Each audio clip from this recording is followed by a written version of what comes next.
31 мамыр саяси қуғын-сүргін құрбандарын еске алу күні. Бұл барша Қазақстан халқы үшін ұмытылмас тарихи оқиға. Солақай саясаттың салдарынан сол жылдары талай боздақтың өмірі қиылды.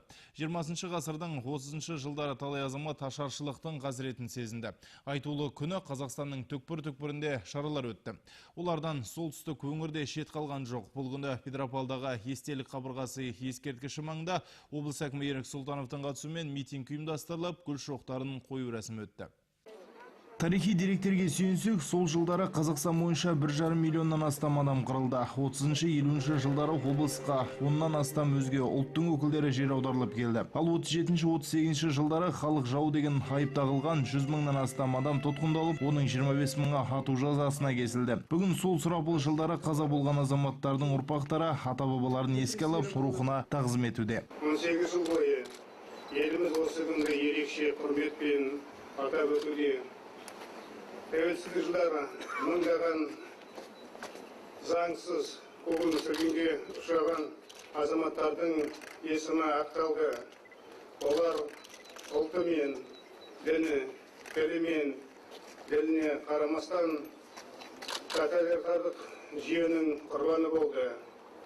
Елімізде әрбір азаматы үшін оларды еске алу қасиетті парыз.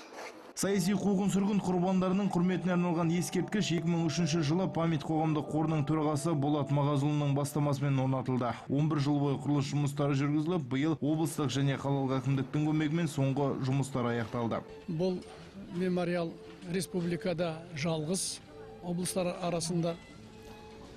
Сондықтан мұнда мінекей ескерткіш, мұнда мінекей қабырға, ескерткіш қабырға. Мына жерде мінекей екі стелла бар, біреуі аштықтың құрбандарына арналған, екіншісі депортация. Міне солардың есімін біз мәңгілікке қалдырдық деп ойлаймыз. Істелген жұмыс үлкен. Естелік қабырғасына 7631 адамның есімдері қашалып жазылған. Жыл сайын осы күні ата-бабаларын еске алуға келетіндер көп. Солардың қатарында Қайыржан Едігеұлы да бар. Бүгінгі міне еске алу міне